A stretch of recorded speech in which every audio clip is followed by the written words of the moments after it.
My guest today is Nikita Ovchinnik. Nikita is a co-founder at Barter DeFi, a prominent swap system, a DeFi platform handling a substantial on-chain volume, I think about 3.5 billion. So, hey, welcome to the show, Nikita. Hello, Andy, and everyone. Nice to be here. Thank you so much for having me. We've just crossed 5 billion mark a couple of days ago, so, growing steadily. There you go. Fantastic to see. Well, look, Nikita, let's do what we do at the beginning of the show. It would be great if you could please introduce yourself. Love to hear some of your personal and professional backstory. What have you been doing in the lead up to co-founding Barter DeFi? Right. So, I've been in crypto since 2017, joined around the ICO era, and when, Ethereum and everything, in my opinion, was just like in the beginning. And I was, instantly fascinated by the opportunities of blockchain technology and worked at, different small projects until in January 2020, I joined 1inch as the third employee after the two co-founders, Anton and Sergey. And, I felt every time I worked in crypto, engage with centralized entities, specifically centralized exchanges, and they have tremendous amount of power, And, when DeFi started to emerge, I thought that it's the best use case we have and that it's something that we all should kind of work and make better and make user experience great. So I joined 1inch in January 2020 before, DeFi summer and before the pandemic, and was the chief business development officer for 2.5 years. So, part of my crypto and overall life. Around that time, I stepped down because I was moving with my family to Chile while living in Santiago, and it's amazing. I love Latin America. It's the people here are incredibly friendly. It's such a big difference with Europe and other places I've lived and been. I started angel investing, and I was engaging with like DeFi protocols as an advisor and just an investor, and was looking for, how DeFi changes and evolves. And some time ago, roughly 1 year ago, we founded Barter. And at that time, intent systems started to pop up, and there are quite many of them, to be honest. But every intent system is running on solvers, and solvers are those like invisible hands of the market that facilitate all kinds of operations, bridging, swapping, liquidations behind the scenes. So we started as a solver on CoW Swap, and in like 3 months we are already in number one, solver in terms of volume and market share.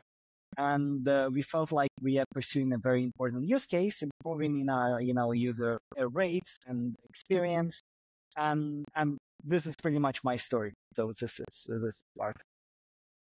Yeah, thank you, Nikita. Just explain what you mean. Some people will know what you mean, some people won't, when you say that Barter is an intent-based exchange engine. So just explain the difference between intent there. Right. So, majority of apps, they have this declarative nature. Whenever you sign a transaction or whenever you do an operation, like even like a transfer, it has to pass all the necessary information about, if you want to trade through Uniswap, your trade can only go through Uniswap.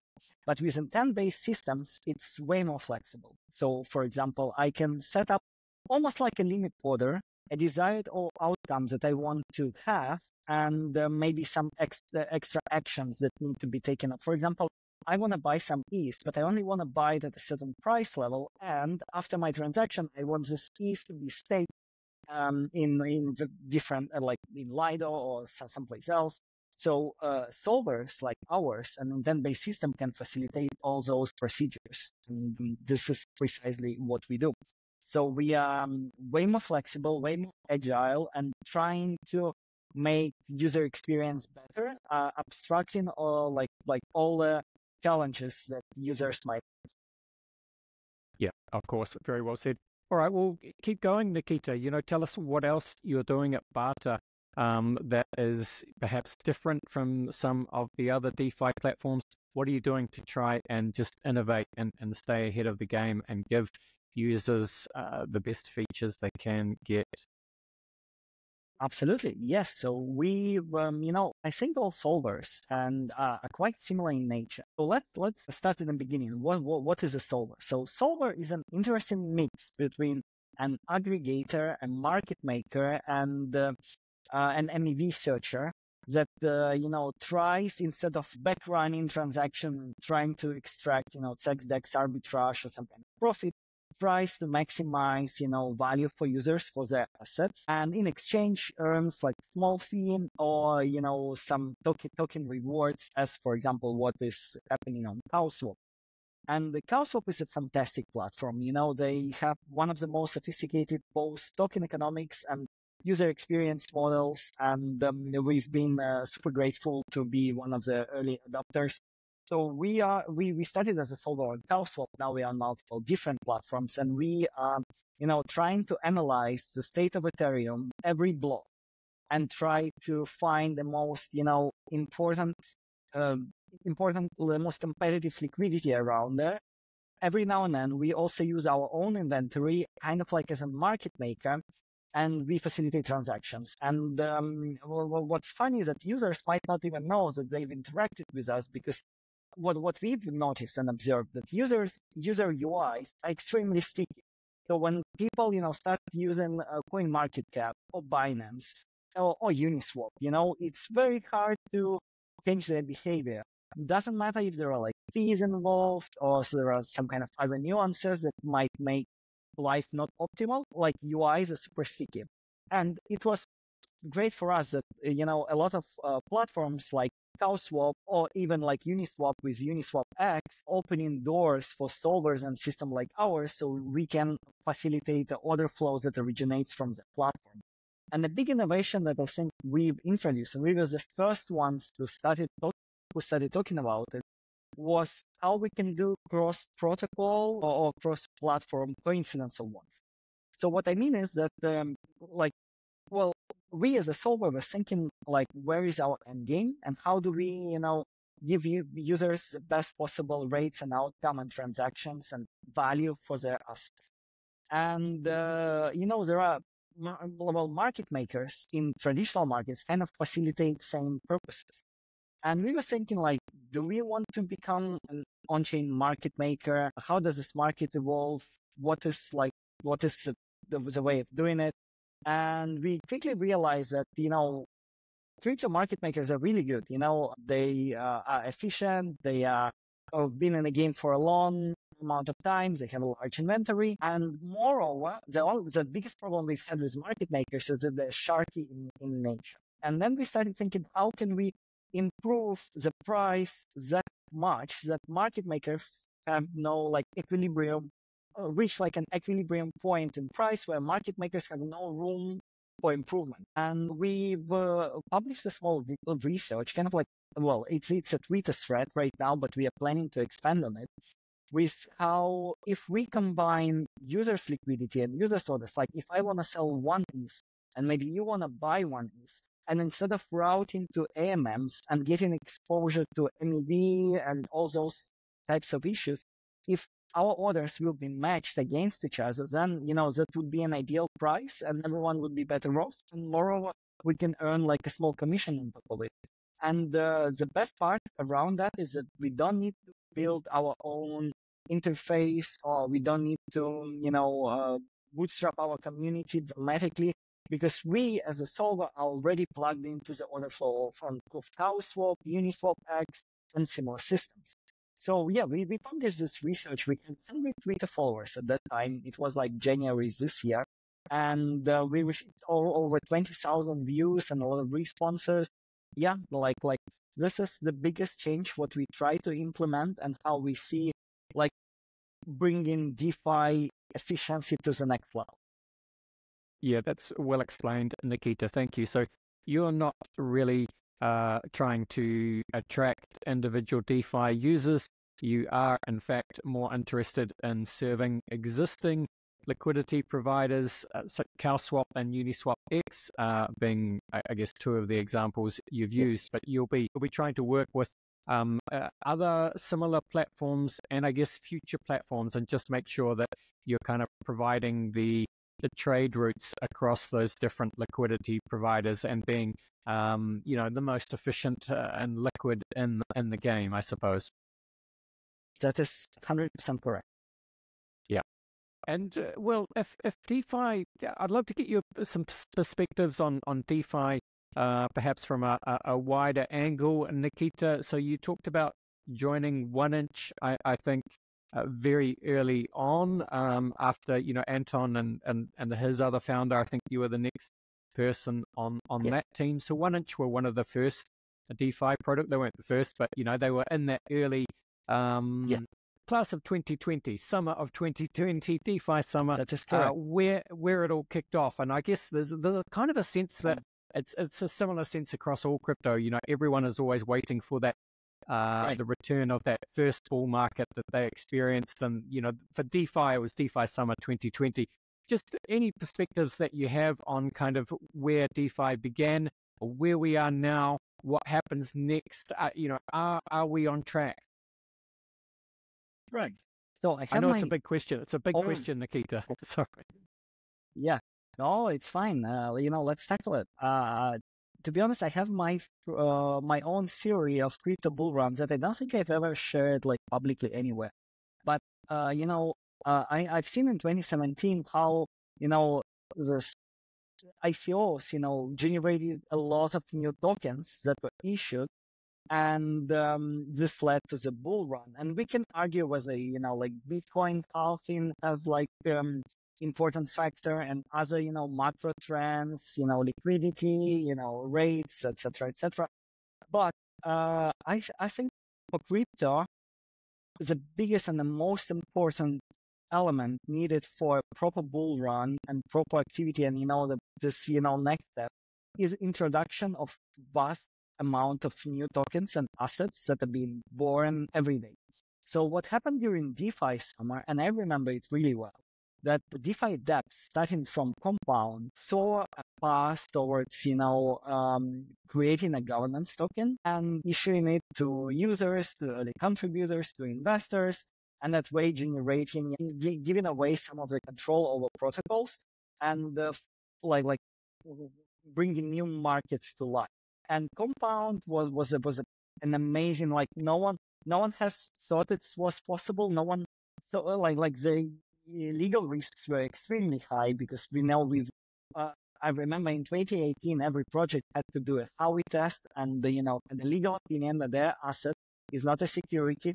But then we've had this governance tokens and governance tokens framework, and they were widely adopted by all the DeFi dApps, Earn Finance, Curve, Synthetics, many others. Well, not Synthetics, because Synthetics were earlier, but, Compound started this spark that, created the whole DeFi summer. And it was amazing. My favorite part about DeFi summer is that centralized exchanges like Binance, for example, they felt such a tremendous pressure that they had to, fight for adding those assets ahead of Uniswap and other DEXs, because users wanted to, well, what do traders want? Traders trade to make money, to be the first one to buy an asset and hold it, or stake it and earn passive income. So in order to keep their user base, big centralized exchanges had to fight for those projects and add the tokens onto their platform. So this was amazing. I feel like DeFi hasn't lived to everything what we were expected out of it. I think DeFi should be much bigger, and it will be bigger.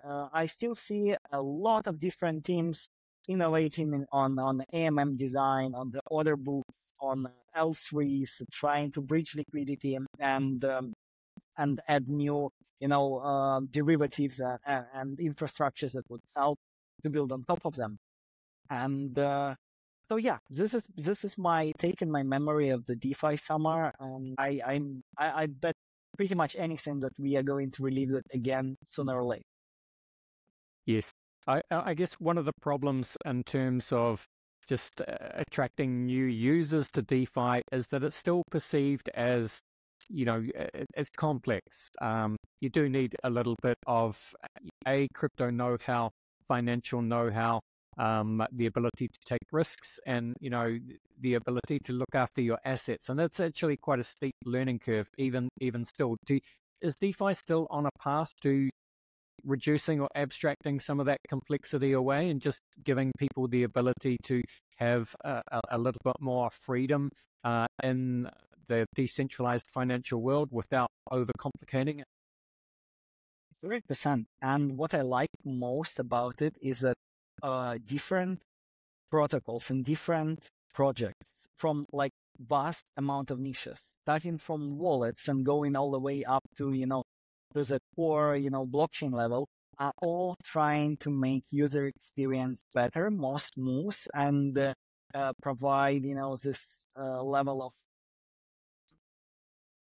comfortable for the end user so that they would, try swapping on the DEX rather than registering on the centralized exchanges, on a centralized exchange. And again, wallets with account abstraction and trying to come up with a lot of new features and a lot of ways how to engage and onboard users more rapidly, payment systems are kind of also making steps towards this direction. Now, finally, with blocks, L2s are not as expensive as they used to be, and we can see some real action with like very small spreads, similar to what we pay on centralized platforms. So I think it's definitely coming. We are probably still a few years away from really, really becoming like the final version of how this process look like of people, engaging with DeFi, but you can already feel it. And it's so much better than it used to be like 3 years ago. Yes, indeed. I very much agree, Nikita. Look, as I guess like a protocol that works in the background, providing, those trade routes across the different LPs. Like all these different LPs, some are, more decentralized than others. Some are more anonymous than others. You know what I mean? Some are murkier. Some are more trusted. Right. This is just the nature of the space. Some, of course, are, they're in different parts of the world, different jurisdictions. Regulatory pressures are always rising and falling in different parts of the world. How do you think about that, Nikita, as someone that obviously has to, deal with, I guess, different LPs in different places?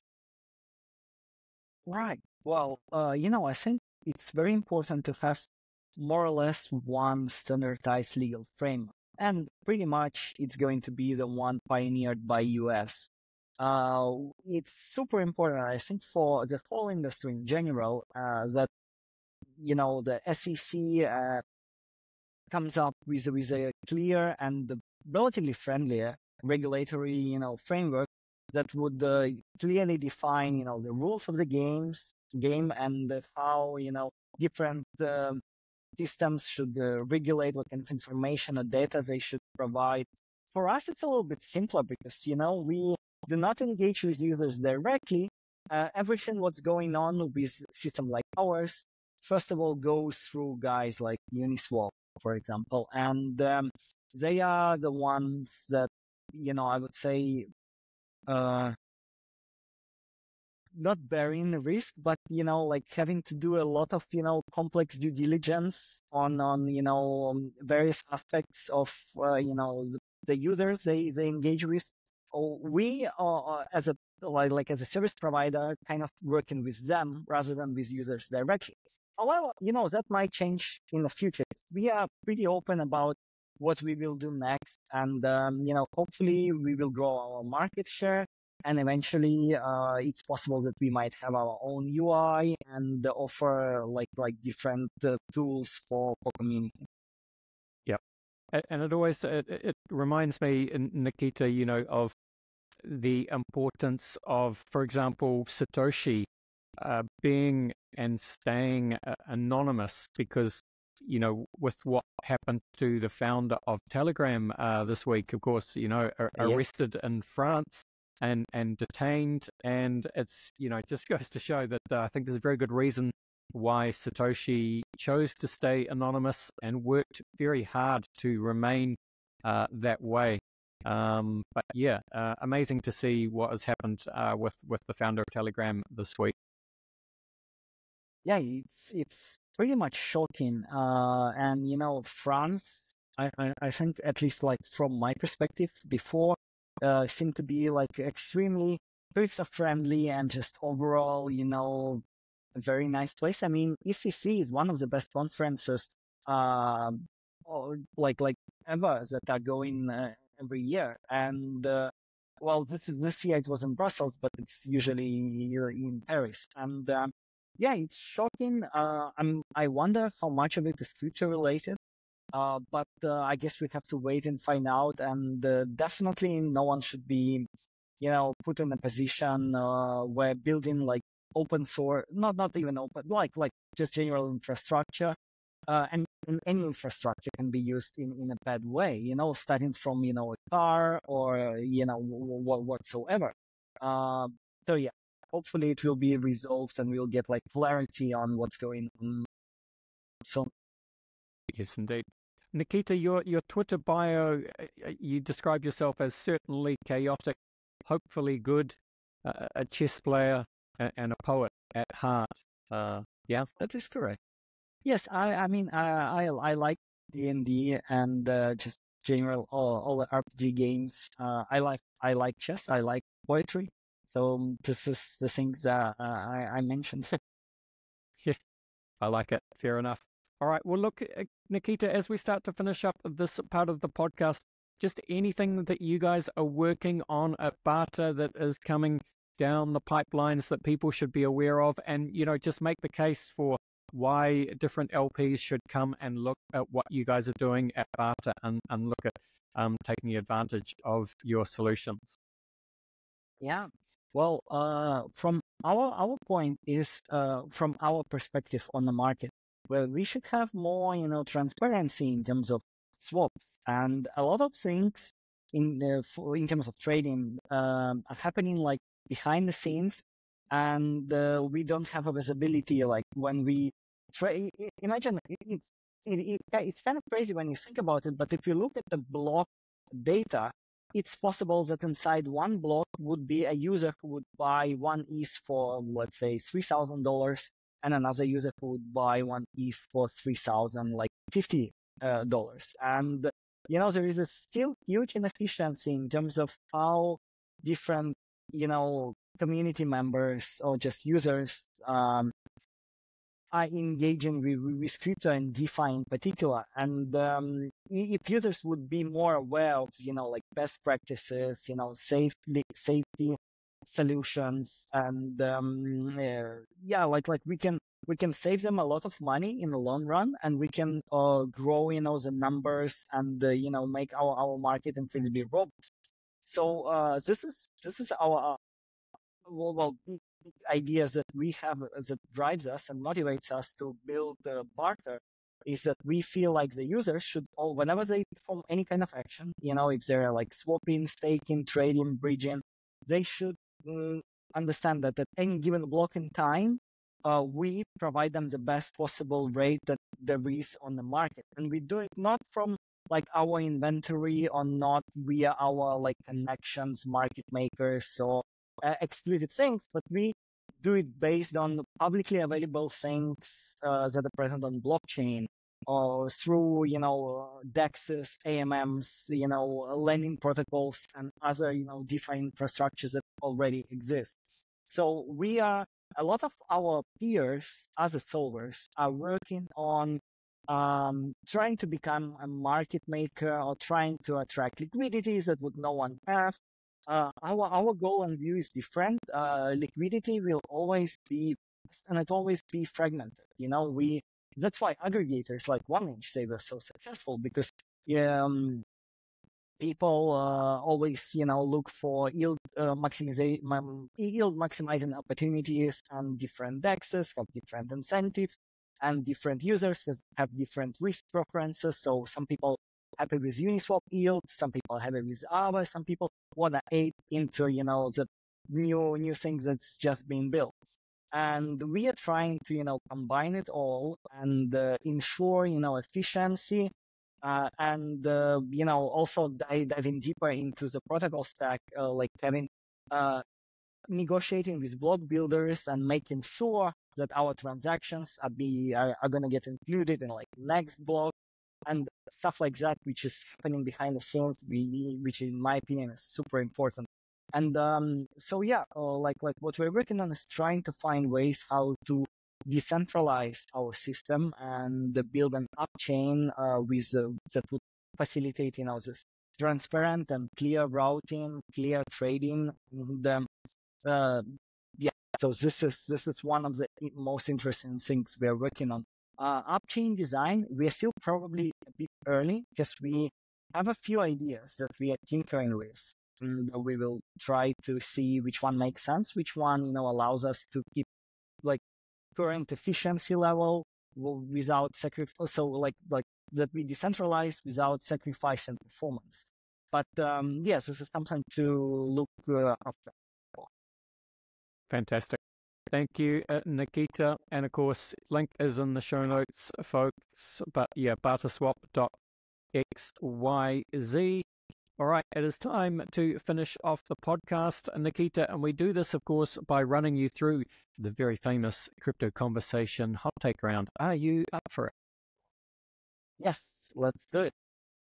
Let's do it, Nikita. I'm just going to run some questions at you. Just want you to give me your honest hot take style answers if you like.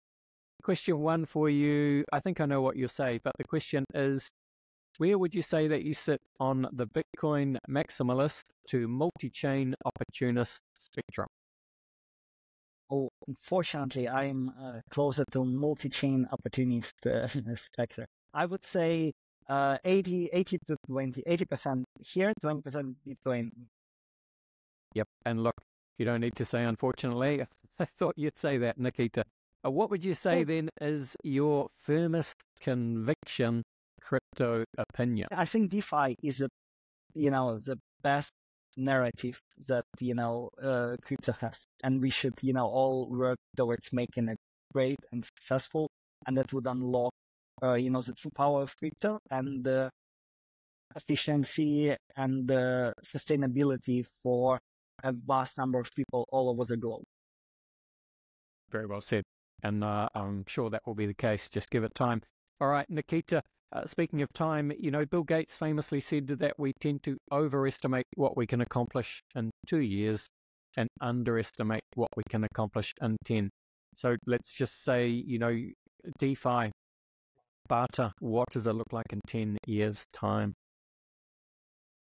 Well, hopefully, majority of complex operations that are happening on different blockchains, upchains, L2s, L1s, and the tens of thousands of different assets, like RVR, real world assets, and maybe social tokens, crypto tokens, are all being swapped, traded, and navigated efficiently through us, and hopefully we'll save users a lot through protection from current flows and the risks in the system.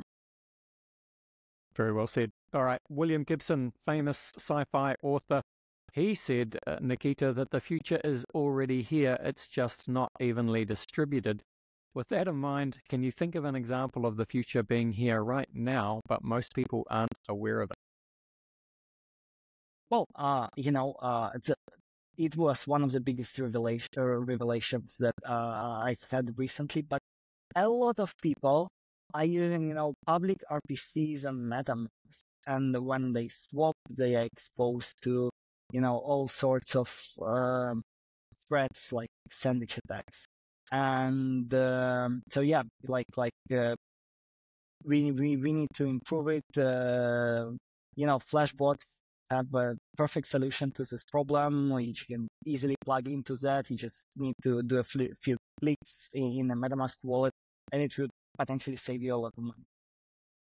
Yeah, very well said. All right. Brings us to our final question, Nikita, which is, what is your favorite science fiction, book, film, or TV show? Well, I wouldn't say it's exactly like my kind of, I'm a big fantasy guy.